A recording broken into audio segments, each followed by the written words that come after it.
Welcome to another episode of A New Educational Paradigm. The Collective 9 sits down with Jamal Muhammad of People Helping People to discuss education, entrepreneurship, and financial literacy.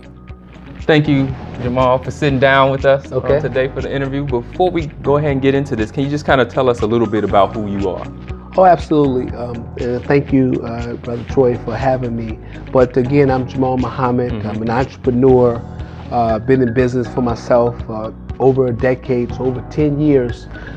Been in business for myself as an entrepreneur in the most lucrative, profitable industry in America, financial services. So, we really enjoy recruiting new, ambitious, motivated people that want to become entrepreneurs. We're living in the entrepreneurs era now. So, my daily practice is really helping people become business owners, entrepreneurs, doing something for self, so that at some point in life, they can have something that they can call their own. So I'm an entrepreneur and a businessman, a father, all of the above. Yes, sir. Thank you. Yes, sir. So, of course, the perspective in which we usually come from, and some people sometimes may think it's a little strange, but my focus is really on education. And some would think that's strange, you're sitting down with somebody who's an entrepreneur. But the thing is that everything that we're doing, there's a value and importance of education. And depending on what goes in, will determine what goes out. Yes, sir. So want to start off the three questions that I usually start off with everybody. What is the purpose of education? What should it do for our people, in particular our community? And what are some things that you think should be in a curriculum so that we can achieve those results? So we'll go ahead and start with the first one. From your perspective, what is the purpose of education? Very good.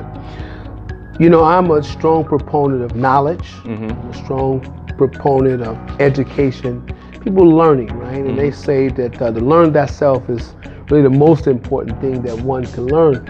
But from an education standpoint in America, we do support education and support the people who go to school to learn whatever field of endeavor that they would like to learn. We're in the business of financial education. We're in the business of people becoming financially literate. According to the statistics, most people that work jobs, over 36% of people in America today do not have $1,000 in savings or investments that they can get their hands on for retirement. It's not only due to the fact that a lot of people, 2 out of 3, 66% of America earn less than $41,000, but it's what we do with the money that we make. Are we financially educated? Have we been taught the rules of money? Have we been taught how to retain money? Have we been taught how to grow it? So we're more into financial education, which I think is primarily important for us to have a sustainable life. Because as you know, we could learn the rules of basketball, but a man wouldn't come outside with a helmet on and cleats to play basketball. That means he wouldn't know the rules, or he wouldn't be educated in that area. And so we teach people the rules of money, how to retain it, how to grow it, and we think that's of paramount importance. Education is extremely important. And again, we specialize in teaching financial education, so our people can become financially literate. Thank you. That kind of goes to the next question, but before, one of the things that you said that's really important, one of the principles that I've been looking at with the Collective, which is the organization I'm a part of, is that, in many instances, education should do at least three things from my perspective, and that's it should help benefit you as an individual, it should help you and your family, and the third one is it should empower you to make some contribution to your community. And one of the things that you said in your explaining education is that, the importance of literacy and financial literacy. And many people go to school with MBAs, with PhDs and all of these things, and they still come out not being able to do those things. You got a PhD in whatever, and you're still not able to do that. So can you kind of talk about the difference from just going to school and you're an entrepreneur? Yes. So even if you didn't have any degrees, it would be more valuable for someone who actually has the experience of being in business, teaching about business versus somebody in the class. So can you kind of talk about? Well, I can be a surgeon. I'm a doctor of medicine, but I don't necessarily mean I know finance. I'm a lawyer. I could be a doctor of law, but that doesn't mean I necessarily know finance. We, again, back to your original question, we support education. So to be a lawyer, doctor, engineer, you need to go to school, right?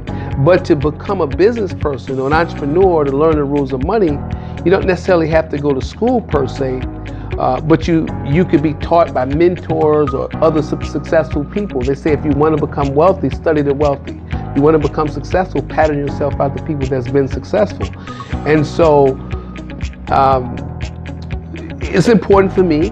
Yeah, it's important for my immediate family, but I get extreme gratification by helping our culture, helping our people, because I think that historically we've been deprived of Wall Street, or deprived of LaSalle Street, and so from a cultural perspective, we're in America. This is a capitalistic economy, okay? It's ruled by money. So we say outside of God and family, money is important. It may not be as important as oxygen itself, but it's a close second. And so when I got in the industry 10 years ago, I knew that I would go to a home or have a man or have a meeting. Here's a man to make $400,000 in income. Here's a 3-car garage, here's a Range Rover, Mercedes-Benz, BMW, but his expenses and his expenditures is $450,000. Why? Because he hasn't been taught how to manage his money. Here's a person that went to school as a PhD or master's degree in education or in science or mathematics or engineering, but they're steeped in debt. 6 out of 10 families today have no life insurance protection. 7,296 people today die with no savings or have no savings at all. Debt in America is in the trillions of dollars. So we're interested in building and showing people how to build a financial house. Doesn't matter necessarily if you're going to school, formal school. I went to Morehouse, or I went to Chicago State or UCLA. Good for you. But were you taught the rules of physiological needs, how to feed yourself, food, clothing, and shelter, and how to save money, make money, get out of debt, protect your family, and grow money for the future to be able to create generational wealth? That doesn't necessarily have to be taught in school. That could be taught by me, and we do that on a daily basis. I've touched over 5,000 people, made them entrepreneurs in the last several years. We've helped so many families protect their families. God forbid something would happen to them. We could take a check for $250,000, $500,000, $1 million to help them continue the lifestyle that they wanted for their family when they were here. See, the wealthy man, he buys $1 million, $2 million of protection for his family. He passed away, they pay off the house, they pay off the cars, the children can go to private school. In poor people neighborhoods and neighborhoods where we haven't been financially educated, our people die and the repo man come take the car, the home get boarded up, the children have to go live with great grandma, and that's a lifestyle or a trajectory that we want to change. And so I know that financial education, again, and financial literacy, Brother Troy, is an answer to changing the dynamics and the way our communities are set up. See, the wealthy man, years and years ago, great-great-grandpa, he taught financial education around the kitchen table. And then he taught his children, and then they taught their children, and then you have generational wealth. And so somebody has to break the chain of poverty, and we're interested in doing so, and it doesn't matter where you went to school. Right. Yes, sir. Thank you. And you already kind of answered it, even in the first question. You answered really all of them, but I'm still going to bring up those other two and let you maybe highlight a few points in it. So you begin to address, or you actually kind of covered it, but so what should we be looking for, the type of education that you're talking about, what should we be looking for to be able to do for our community? You talk about generational wealth and those things, but can you just highlight those a little bit more? See, we want to be able to build a community, right? And the basis of building any community is land, right? It's the basis of all economic development. But within a geographical area, there's businesses, there's entrepreneurs, the people that make up the business, people that make up that community. And so the interest is to be able to build business so that we can invest in our own communities, learn about the rules of commerce, learn about the rules of insurance, learn about the rules of annuities, learn about the rules of saving money, growing your money. And I'm just suggesting that you can have all of the knowledge that you have in all of the other areas, but the knowledge of money in America is paramount. It's just only right that we know how to protect our families. Too many families die with no protection on their families. So many people are stooped down in debt because they've been haven't known the rules of how credit card companies work. So an inclusive program is what we show our clientele, show our partners. We recruit other people to get into the most lucrative, profitable space in America, which is the financial service world. I don't take anything away from the lawyer, the doctor, the engineer, the carpenter, the janitor, the computer science guy, but our lot is to share with people how to increase their cash flow, how to protect their family with the proper insurance protections, how to grow money, how to save money, and ultimately take advantage of the, in a positive way, of the system in America where entrepreneurs is bred, entrepreneurs are born, and just so happen we're sitting here now, we're in the entrepreneurs era. So again, it's just vitally important for our community if we want to build it and have a sustainable communities in the future, that our people become financially literate and financially educated. And that's our role. Thank you.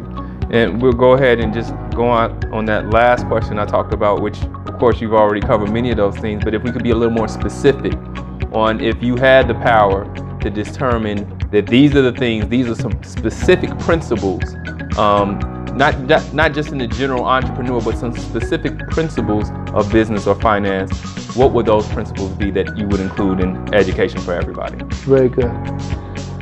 So if so they say an American dream now is not really owning your own home, but owning your own business, okay? So some principles is, we show people how to build a financial house. Principle number one, you gotta know how to build a house. So you have to have knowledge on building that house. So principle number one is financial education, financial knowledge. How does money really work in America? So we teach the rules of how does it work? How does commerce work? How does trade and commerce work? How do you retain it? How do you grow it? What vehicles do you put it in? So the first is financial education. The second principle is to protect your family with life insurance protection.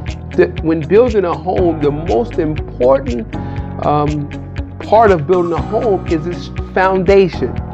So our family is our foundation. We must protect our foundation with the proper life insurance protection. So principle number two is to protect your foundation with the proper life insurance protection. In building a home, you have to know how to get out of debt, right? So you get a loan from the bank and you pay down the loan 20, 30 years using the rule of 72, compound interest, the bank makes money. So when building this financial house for ourselves, we have to know how to get out of debt, right? When to pay the debt off, how to pay it off, all of those things. So principle number three is becoming debt-free. Principle number four is saving money. If I'm building a financial house, it can grow what they call equity in the home, and people refinance and things of that nature, use the money. Well, in building a financial house, Brother Troy, we teach people how to save money over a long period of time using the rule of 72. Albert Einstein said compound interest is like the eighth wonder of the world. You take the number 72, you divide it by the interest rate, the answer is the number of years it takes your money to double. We're teaching people how to build financial homes. Principle number one, you got to know how to do it. Principle number two, you want to protect this foundation. Principle number 3, you want to know how to get out of debt of that home. And principle number 4, it can grow its equity. Again, we teaching people how to build financial houses so they can have something sustainable for themselves and their offsprings. Yes, sir. Thank you. Just want to give you an opportunity before we close out. Is there anything else you want to share, and especially how people can get in contact? Because I know you didn't say it all. We don't have a lot of time, but I know there's definitely more you could share. So if people are interested in getting in contact with you, how do they do that? And any closing words from you? Absolutely. Well, you obviously can find me on Facebook, Jamal Muhammad. We have several offices. One of our hub or stationary offices is here in Chicago, in the Beverly area. So you can come see us and sit down. We'll give you a free financial analysis, a free strategy, a roadmap to accomplishing their goals and dreams. So yeah, absolutely. You also can give us a call. Call Jamal, 312-877-6445. And we'd like to sit down with people again, show them a roadmap to financial independence, and give them an opportunity in the greatest country in America where entrepreneurs are born so that they can have a chance to do something for themselves in what we now know as an entrepreneur's era. Even the President of the United States right now, he's never been a mayor, never been a senator, never been a congressman, never been in the House of Representatives, but he's an entrepreneur. We don't have anything to do with Democrat, Republican, Tea Party, agree or disagree. The time in which we're living in is an entrepreneur's era where it's been changed from the days of going to school for 4 years, working 40 hours for $40,000. That business model doesn't sustain us like it once did. We're now in free enterprise with competition rules. We're getting paid based on performance, not trading time for dollars.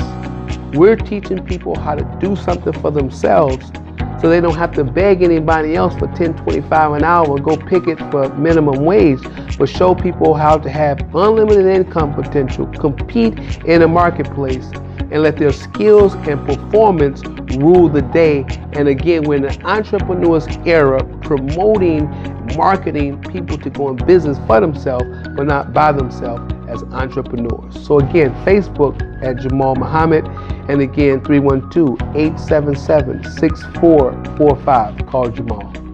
Thank you, Brother Jamal. Thank you so much. This probably won't be the last time that we talk. I hope not. Okay. Thank you so much. Thank you for watching. Please subscribe to the YouTube channel at The Collective 9. Subscribe to the Facebook at The Collective 9 and Twitter 9 The Collective. And visit the website thecollective9.org. I appreciate your support.